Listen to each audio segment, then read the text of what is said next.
Do canal Brasil Notícias, estamos de volta trazendo mais informações para vocês. Eu sou o Rio Gley Fagundes, hoje é dia 6 de maio de 2020, a edição do vídeo vocês vão encontrar o link para esta matéria.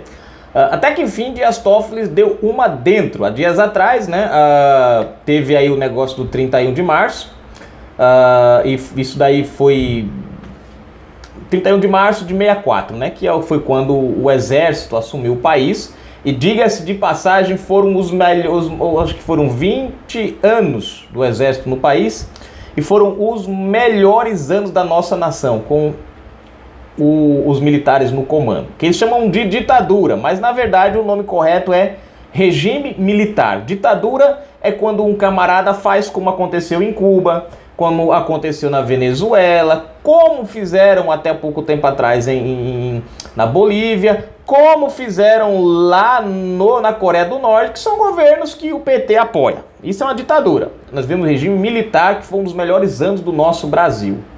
Tudo que você tem hoje de mais avançado no Brasil, nasceu ali. O que você tem mais de corrupto no Brasil, nasceu depois dali, né? Bom, vamos à matéria. Se inscreve, comenta, compartilha, dá aquele like maroto, aperta as notificações na descrição do vídeo. Você encontra a conta bancária. Aqueles que cuidam do canal, gostam do trabalho, colaborem, cooperem, a gente agradece. Olha só, STF revoga a censura imposta a ministro da Defesa e comandantes militares por juiz de primeira instância TRF5.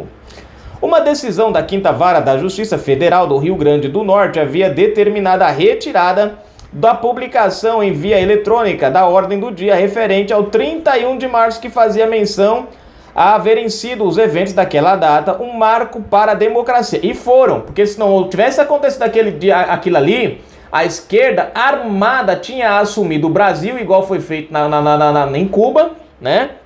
Foi feito em Cuba, e aí nós estaríamos hoje vivendo a ditadura no Brasil, de verdade. Em sequência, o governo recorreu à TRF5, que manteve a decisão do magistrado de primeiro grau, levando a AGU a apelar ao STF, instância na qual, por fim, o presidente Dias Toffoli derrubou as decisões anteriores. Sabe o que eu acho engraçado? Você vê a Câmara sendo usada ali, por exemplo, aquele negócio dos negros que teve um tempo atrás, dizendo que a PM matava negros e aquela coisa. Isso pode fazer na Câmara, não tem nenhum problema.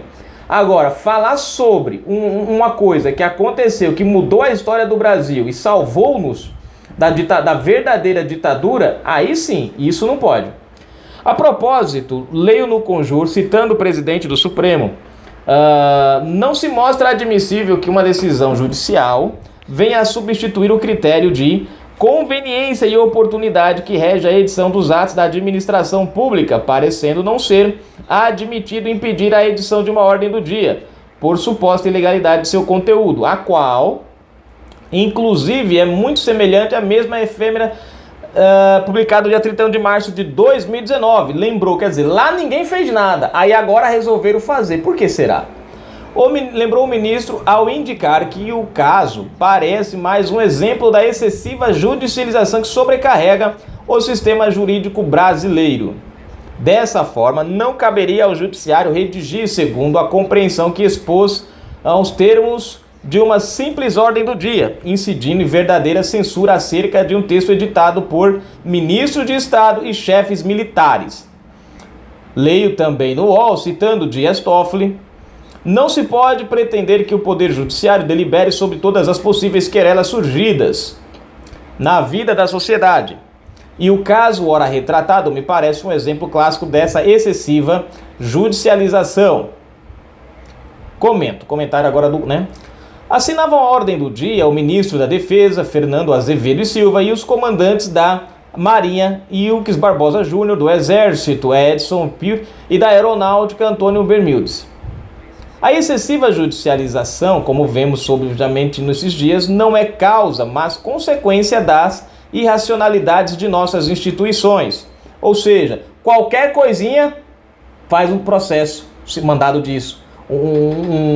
Notícia crime, ou seja, tática dos partidos que não trabalham pelo país, então não tem nada a apresentar, então tudo que eles fazem é acumular o judiciário com um monte de ações que, né, enfim, só servem para encher linguiça.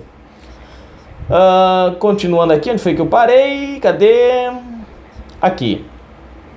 As decisões derrubadas pelo presidente do STF alinhavam-se com a conduta em voga no próprio Supremo.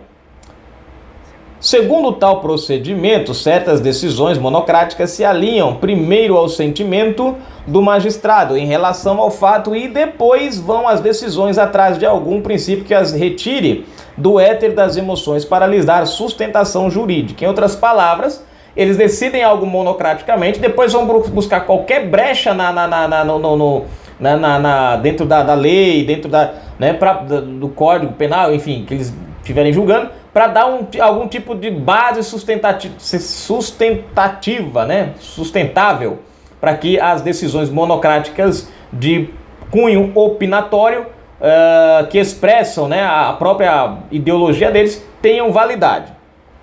Por outro lado, com o passar dos anos, criou-se uma espécie de história oficial sobre os eventos de 31 de março de 1964. Foi construída uma narrativa que não admite contestação, dando origem à absurda Comissão da Verdade, impulsionada pelo desejo de mandar na história do paridos fatos uma criatura em cujo colo possa a esquerda sentar-se e receber carinhosos afagos. Fazer o mesmo com toda a história do Brasil toma mais tempo, mas segue os mesmos passos. Ou seja, tudo que a esquerda tem tentado fazer é mudar a história. Por que eles têm tanto medo do 31 de março de 64? Porque foi o golpe que eles tomaram. Na verdade, não foi o Brasil que sofreu um golpe. Eles levaram um golpe.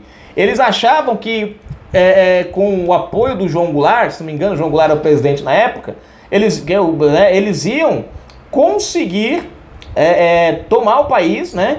Naquela época havia uma grande perseguição, havia milícias armadas, né, e tudo, da esquerda, enfim, nós tínhamos ali o senhor Carlos Marighella, né, que o Wagner Moura retratou como negão, né, pobre, defensor das classes, dos oprimidos, quando na verdade o cara era italiano, branquelo, nada contra, mas o cara era ele era racista, isso a história é clara. Ele era contra os homossexuais, quer dizer, o inverso de tudo aquilo que eles pregam. E Carlos Marighella já foi homenageado na nossa Câmara Federal de Deputados. Quer dizer, isso pode.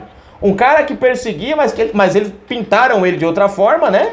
Pintaram ele, quer dizer, pode. Agora, um ato que foi democrático, o povo saiu nas ruas, como é que chamava, gente? Era a manifestação da família pela liberdade, uma coisa assim, agora eu não me lembro como é que era o nome. Eu sei que era família por alguma coisa, que era o nome das manifestações que aconteciam. Ou seja, as pessoas, o Brasil saiu às ruas e pediu o que aconteceu em 64.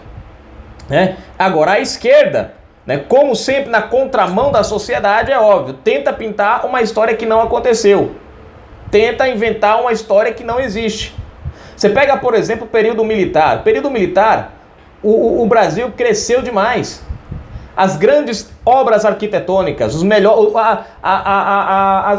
as nossas maiores estatais, isso quando funcionavam, né? Depois parou de funcionar, mas foram criadas ali. O Brasil viveu o seu melhor período no período militar, a segurança, a saúde, tudo, o emprego. Foi um dos momentos que o Brasil mais tinha emprego. Naquela época... olha, pra você ver como era a coisa, naquela época, você entrava num ônibus para ir procurar emprego, e você chegava nas fábricas, nos locais, os caras ficavam disputando para quem contratava mais. Você tinha mais emprego do que pessoas para ser empregadas. Você andava nas ruas, era que precisa disso, precisa daquilo. Hoje é o contrário, a pessoa briga para conseguir um emprego. Antigamente eles brigavam para conseguir um empregado.